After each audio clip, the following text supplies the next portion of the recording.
December 15th, 1944. The transport ship USS General William Mitchell cut through the grey Atlantic swells, carrying 473 German prisoners across an ocean that separated them from everything they had ever known. In the cramped hold below deck, 23-year-old Oberfeldwebel Hans Müller pressed his face against the cold metal wall, listening to the engine's rhythmic thrumming and wondering if the rumors whispered among his fellow prisoners could possibly be true. The American guards had told them they were bound for a place called Vermont, but Müller and the others had been conditioned to expect something far different than what the guards described. They had been taught that capture meant torture, starvation, perhaps execution in massive labor camps where prisoners were worked to death in conditions worse than animals. Before we dive into this story, make sure to subscribe to the channel and tell me in the comments where you're watching from. It really helps support the channel. What these men were about to discover would shatter every assumption they had carried across the Atlantic, transforming their understanding not just of their captors, but of the very nature of the conflict that had consumed their world. Hans Müller had been a baker's son from a small town outside Munich before the conflict swept him into the ranks of the German army. He had served in North Africa under Field Marshal Rommel, surviving the brutal desert campaign until his unit was surrounded and captured by Allied forces near Tunis in May of 1943. For 18 months, he had moved through a network of temporary camps in North Africa and England, each day blending into the next in a monotonous routine of uncertainty and sparse rations. The guards had been correct but distant, the food adequate but tasteless, the accommodations basic but tolerable, yet always there had been the gnawing anxiety about what lay ahead.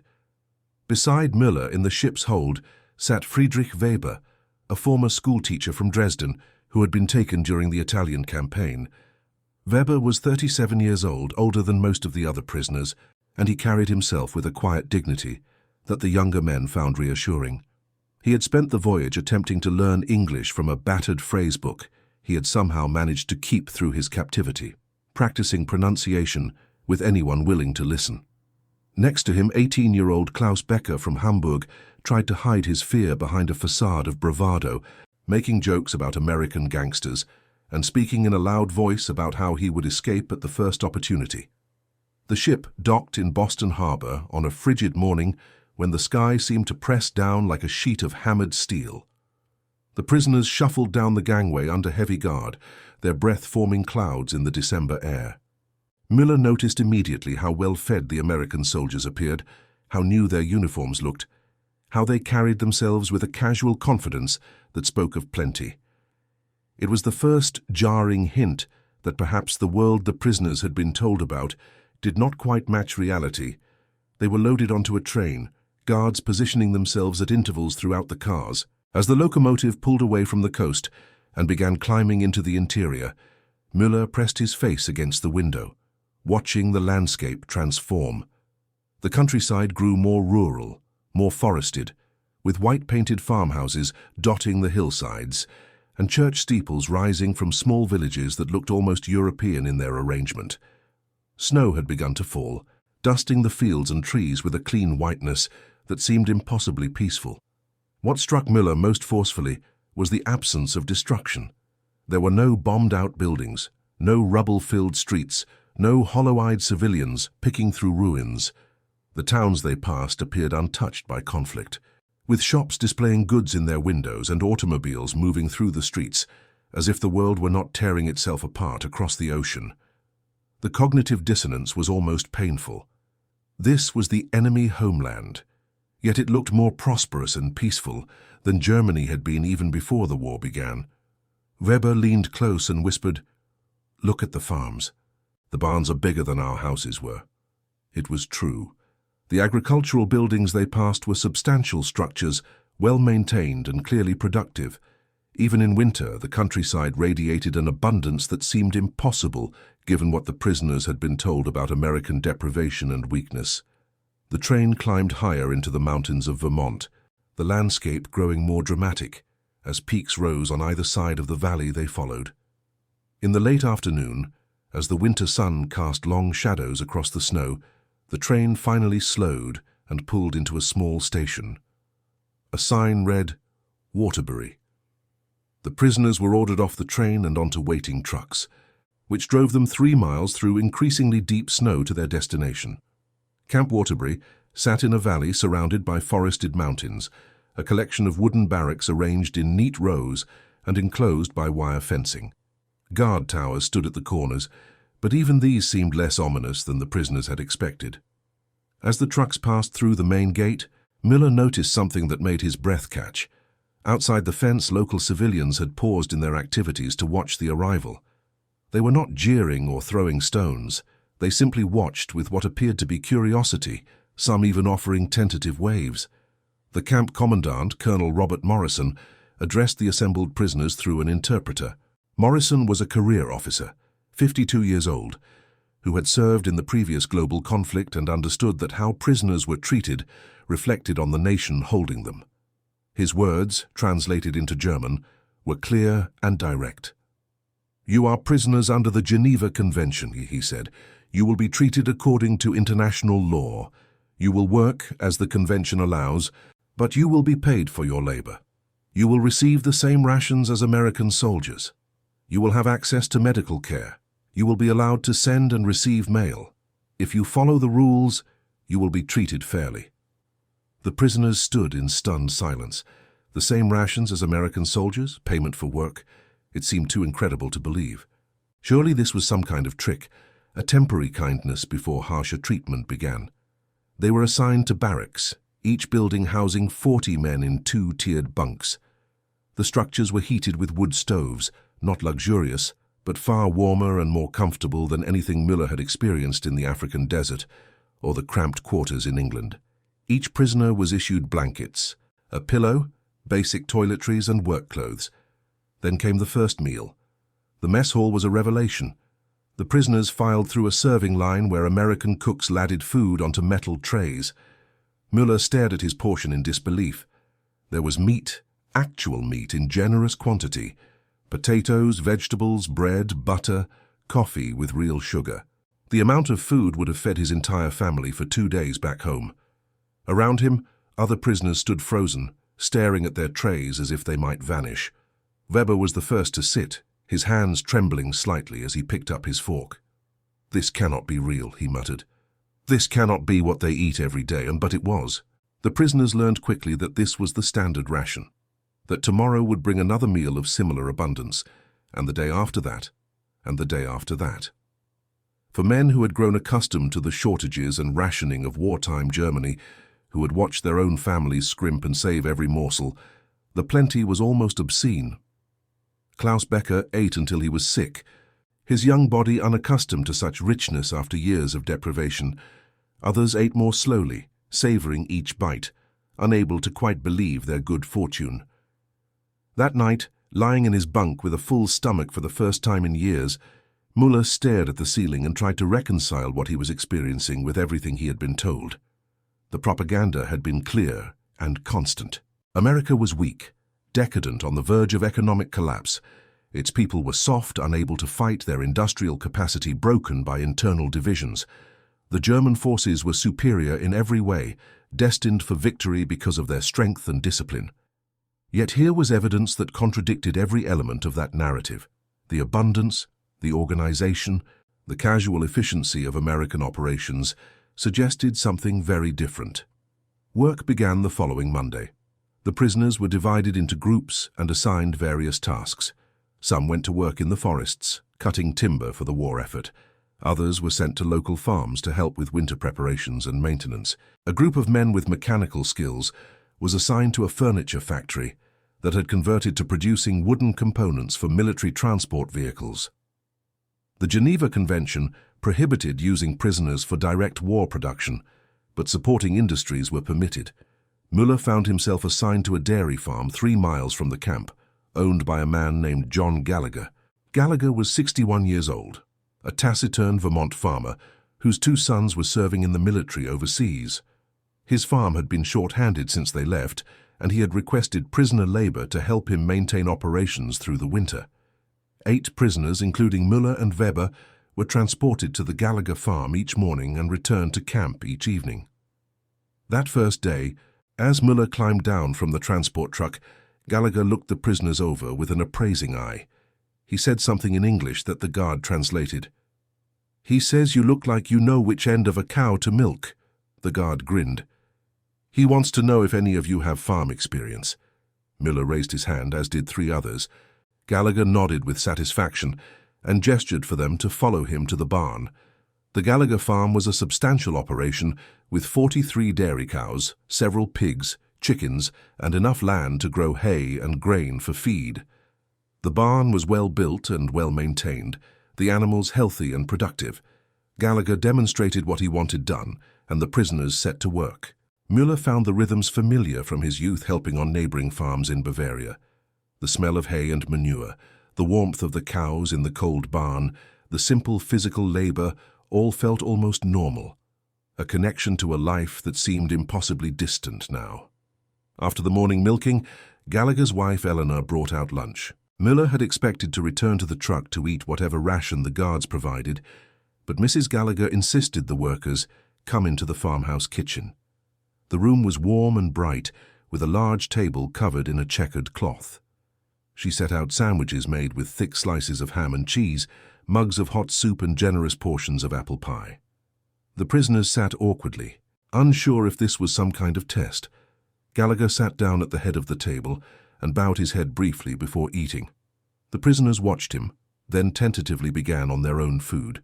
Mrs. Gallagher moved around the table, refilling mugs and offering seconds. She spoke to them in English, her tone warm even though they could not understand the words. The guard, a young corporal named Jimmy Walsh from Massachusetts, translated when necessary, but mostly the meal passed in comfortable silence. After lunch, as they returned to work, Weber spoke quietly to Müller in German. "Did you notice the photographs on the wall? 2 young men in uniform, their sons, I think." Müller had noticed. The Gallaghers were feeding and treating kindly the prisoners from the same forces that might at this very moment be shooting at their own children. The cognitive dissonance was profound. Over the following weeks, a routine established itself. The work was hard but not excessive. The prisoners were paid 80 cents per day in scrip that could be used at the camp canteen, where they could purchase items like cigarettes, toiletries, and snacks. This payment, while modest, was more money than many of them had seen in years. The food continued to be abundant and of high quality. Medical care was provided by American military doctors, who treated the prisoners with the same professionalism they showed to American soldiers. Letters from home began to arrive.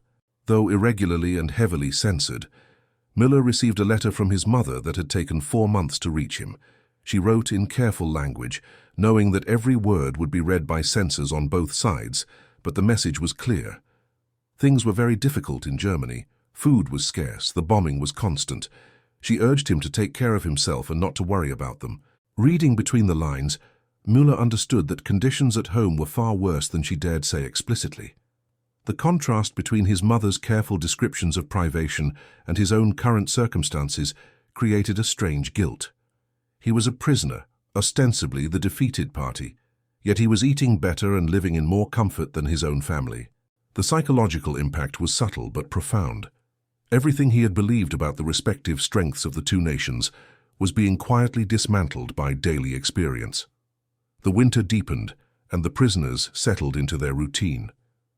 On Sundays, they were allowed to attend religious services, with a Lutheran minister from town coming to the camp to hold services in German. The minister, Reverend Thomas Schmidt, was himself the son of German immigrants and spoke the language fluently.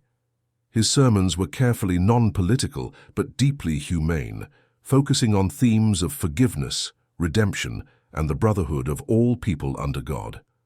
In January, the camp received a shipment of musical instruments and sports equipment provided by the YMCA as part of their prisoner welfare program. A group of musically inclined prisoners formed a small orchestra, practicing in the evenings and eventually giving concerts for their fellow prisoners. Others organized soccer matches, the games played in cleared areas of snow with makeshift goals. The camp commandant encouraged these activities, understanding that idle men were more likely to cause problems than those with outlets for their energy and creativity. Klaus Becker, the young prisoner from Hamburg, who had initially spoken of escape, became fascinated with American sports. The guards sometimes listened to baseball games on the radio, and Becker pestered them to explain the rules. By February, he could discuss batting averages and discuss the relative merits of different teams with the guards, the shared interest, creating a bond that transcended the prisoner-captor relationship. At the Gallagher farm, the relationship between the prisoners and their hosts grew warmer. Gallagher was a man of few words, but he was fair and treated the prisoners with respect. When one of the prisoners, a young man named Otto Zimmerman, fell ill with a fever, Gallagher insisted he rest in a heated shed rather than continue working. Mrs. Gallagher brought him soup and medicine, fussing over him like a mother. The kindness was not strategic or calculated. It was simply how these people treated others in need, even if those others were technically the enemy. In March, as winter began to loosen its grip and the first signs of spring appeared, something happened that would prove to be the most transformative moment of Müller's captivity. He was working in the Gallagher barn when Gallagher received a telegram. The old farmer read it, his face going pale, then sat down heavily on a hay bale. His hands were shaking. Mrs. Gallagher came running from the house, and Gallagher showed her the telegram. She put her hand over her mouth and began to cry. The guard, Corporal Walsh, went over and spoke quietly with them. Then he turned to the prisoners and said in halting German, "Their youngest son, Private Michael Gallagher, was killed in action in Germany 2 weeks ago." The barn fell silent. The prisoners stood frozen, unsure how to respond. Here they were, German soldiers, working on the farm of a man whose son had just been killed fighting against Germany. The rational response would be for Gallagher to order them off his property, to hate them, to lash out in his grief. Instead, after a long moment, Gallagher stood up. He looked at the prisoners, his eyes red but his expression controlled. He said something in English that Walsh translated. He says it is not your fault. He says his son knew what he was fighting for, and that Michael would not want him to take his anger out on you. He says you should take the rest of the day off and return to camp. The prisoners rode back to camp in silence, each man lost in his own thoughts. That evening, Müller sat on his bunk and wrote a letter to his mother. He tried to explain what he had witnessed, the strange grace and dignity of these people who had every reason to hate, but chose something different instead. He was not sure if the censors would allow the letter through, but he had to try to put into words the transformation happening in his understanding. The war continued, of course. News filtered into the camp through carefully monitored channels. The prisoners learned of the Allied advance into Germany, the systematic destruction of their homeland's industrial capacity, the steady contraction of territory held by German forces. Some prisoners clung to hopes of a last-minute reversal, of secret weapons or strategic brilliance that would turn the tide. But most, particularly those like Müller, who had been prisoners long enough to see the reality of American industrial might, understood that defeat was inevitable. What surprised Müller was his own reaction to this realization. 2 years earlier, the prospect of German defeat would have filled him with despair and rage. Now, having lived among the Americans, having seen how they treated even their enemies with basic human dignity, having experienced the abundance of their society and the decency of their people, he felt something different. Not joy at his nation's defeat, certainly, but a kind of resigned acceptance that perhaps this outcome was for the best. In April, as the camp prepared for spring planting, word came that President Roosevelt had passed away. The American guards were visibly shaken, many of them openly grieving for a leader who had guided the nation through years of crisis. What struck Müller was the genuine emotion, the sense that these men had lost someone they truly respected and admired. It was so different from the forced displays of devotion he had witnessed in Germany, where public emotion was often performative and fear-driven.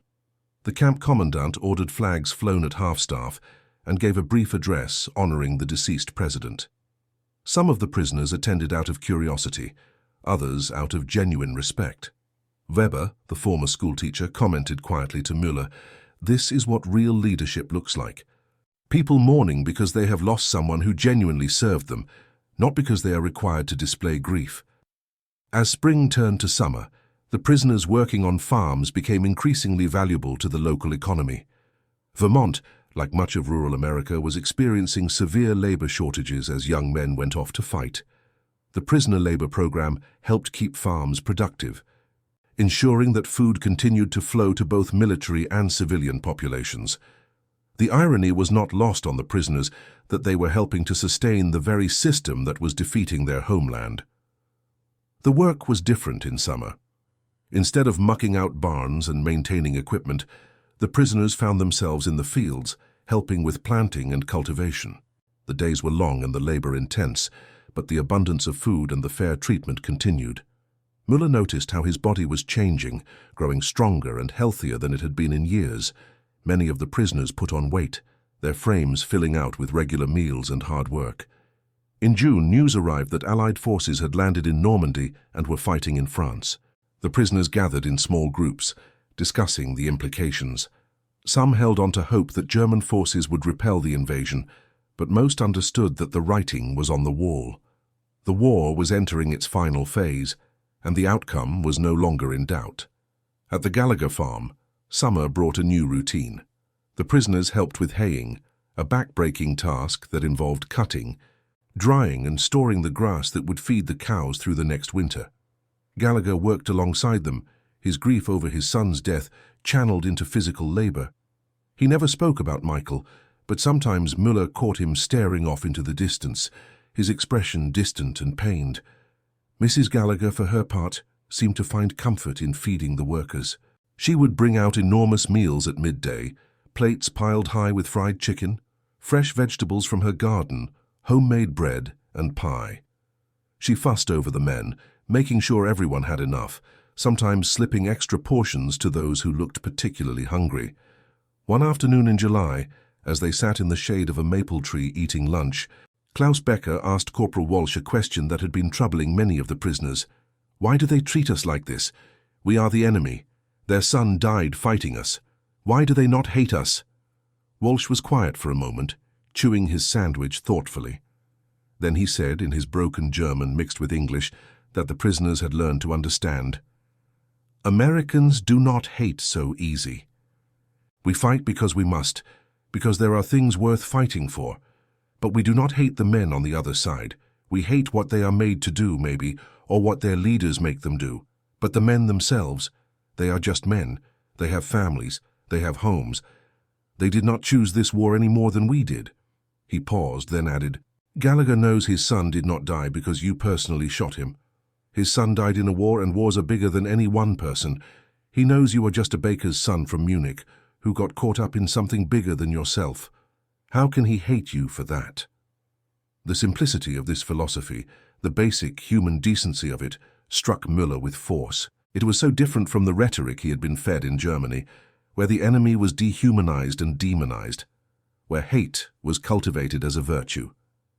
These Americans seemed to understand something fundamental about the nature of conflict that his own leaders had either missed or deliberately obscured. As summer progressed, more news filtered in. Allied forces broke out of Normandy and began racing across France. Soviet forces pushed westward. The prisoners listened to these developments with a growing certainty that the end was approaching. In August, Paris was liberated. The camp commandant allowed the prisoners to listen to the radio broadcast of the announcement. Müller listened to the American announcers celebrating the liberation with mixed emotions. Part of him still felt a loyalty to his homeland, a wish that things could have been different. But another part understood that what was ending needed to end. September brought the harvest season. The prisoners worked long hours bringing in corn, potatoes, and other crops. The Gallagher farm produced abundantly, and there was a satisfaction in the work that Müller had not expected to feel. To take raw land and, through labor, turn it into food provided a sense of purpose that had been lacking in his military service. One evening, as they loaded the last wagon of corn, Gallagher did something unprecedented. He walked up to Müller and Weber and, through Walsh's translation, said, "You men work hard, good workers. When this war ends, if you want, you come back here, not as prisoners, as men. There is work here and I pay fair wages. You think about it." The offer stunned them. The idea that this man, whose son had been killed fighting against Germany, would offer them employment seemed almost impossible to comprehend. Yet the offer was genuine. made in Gallagher's typical straightforward manner without fanfare or sentiment. That night, Müller thought about the offer. What kind of life might be possible in this place? He thought about the farm, the mountains, the quiet rhythm of agricultural life. He thought about his home in Bavaria, about whether there would be anything left to return to. For the first time, he allowed himself to imagine a future beyond the war, and in that imagined future, he saw himself not in the ruins of Germany, but in the green valleys of Vermont. The fall colors came in October. The mountains surrounding the camp transformed into a spectacular display of reds, oranges, and yellows. The prisoners, many of whom had never seen such vivid autumn foliage, were stunned by the beauty. It seemed impossible that a world containing such loveliness could also contain the horror of war. News of Allied advances continued to arrive. The German forces were being pushed back on all fronts. In the camp, some prisoners became sullen and withdrawn, unable to accept the reality of defeat. Others, like Müller, felt a strange sense of relief.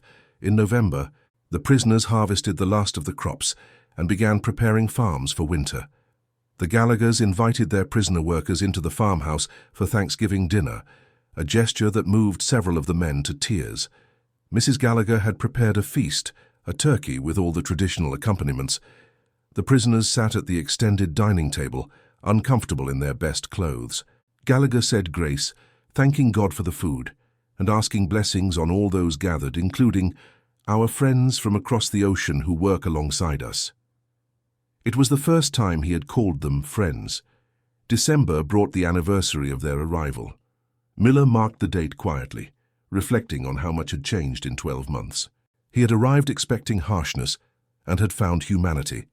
He had arrived believing in the superiority of his own nation and had discovered the reality of American strength. He had arrived as a convinced soldier and had slowly transformed into someone who questioned the beliefs that had once seemed unshakable. Winter settled in again, but this winter was different. The prisoners knew the routines, understood the systems, had established relationships. The war news continued to be grim for Germany. In mid-December came news of a major German offensive in the Ardennes, a last desperate attempt to change the course of the war. Some prisoners dared to hope, but most understood it was futile. By January of 1945, the offensive had been contained and reversed. The prisoners listened to the reports with resignation. It was only a matter of time now. In the camp, discussions began about what would happen after the war ended. Would they be sent home immediately? Would they remain in America? Müller found himself increasingly drawn to Gallagher's offer. He had written to his mother, asking about conditions at home. But the letters that came back were increasingly desperate. Food was almost non-existent. The bombing was constant. His mother urged him to stay safe wherever he was and not to worry about coming home until things were better. In February, as the Allies crossed the Rhine, Müller made his decision. He would apply to remain in America after the war, if the Americans would allow it. He discussed it with Weber, who had reached a similar conclusion. Both men had lost too much, had seen too clearly the contrast between the two societies, to want to return to the ruins of their homeland. The war ended in May. The announcement came over the radio, and the camp erupted in a strange mixture of celebration and grief. For the American guards, it was pure joy. For the prisoners, the emotions were more complex. Relief that the killing was over, certainly, but also sadness for all that had been lost, anxiety about what came next. Colonel Morrison addressed the prisoners the next day. Through an interpreter, he explained that they would not be sent home immediately. Germany was in chaos. They would remain in the camp for the time being, continuing their work until arrangements could be made for repatriation. For Müller, this was welcome news. He had already begun the process of applying for permission to remain in the United States. Gallagher had written a letter supporting his application, vouching for his character and offering him permanent employment. The summer of 1945 was strange. The war was over, but the prisoners remained in a kind of limbo, no longer quite prisoners but not yet free men. They continued their work, but now there was a sense of possibility. Some prisoners did begin the process of repatriation. Others chose to stay and try to build new lives in America. In September, Müller's application was approved. He was released from the camp and immediately hired by Gallagher as a regular farmhand. He moved into a small apartment in town and began the process of becoming an American. It was not easy. He had to learn English properly, had to adapt to American customs, had to deal with the occasional hostility from those who could not forget he had been the enemy. But the Gallaghers stood by him. Slowly, painfully, Müller built a new life. He married a local woman, the daughter of another farmer, and eventually took over the Gallagher farm when the old man retired. He raised children who grew up thinking of themselves as Americans, without the weight of the past that Müller carried. Weber also stayed, finding work as a teacher, and eventually becoming a beloved figure in the local school system. Klaus Becker returned to Germany, but maintained correspondence with the friends he had made in Vermont. For all of them, the experience had been transformative. They had arrived expecting death, and had found something they could only describe as heaven by comparison, not because the camp was luxurious or the work easy, but because they had been treated as human beings rather than as enemies. They had seen a society that, despite being at war, maintained its values and its humanity. They had encountered people like the Gallaghers who could separate the individual from the conflict, who could extend kindness even in the midst of grief. In later years, when Müller was asked about his experience as a prisoner in Vermont, he would always pause before answering, searching for the right words to capture something that seemed almost impossible to explain. How could he describe the cognitive shift that occurred, the slow dismantling of propaganda, and the discovery of a different kind of truth? Usually, he would settle for something simple. They treated us like men, he would say.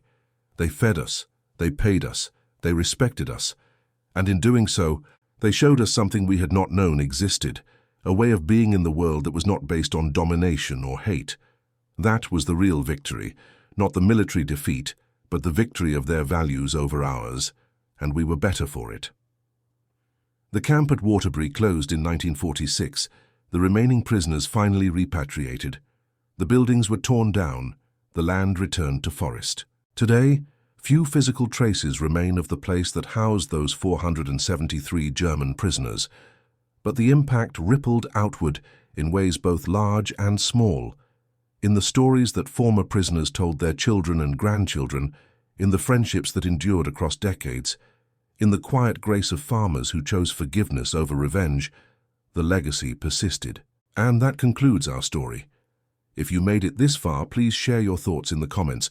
What part of this historical account surprised you most? Don't forget to subscribe for more untold stories from World War II, and check out the video on screen for another incredible tale from history. Until next time.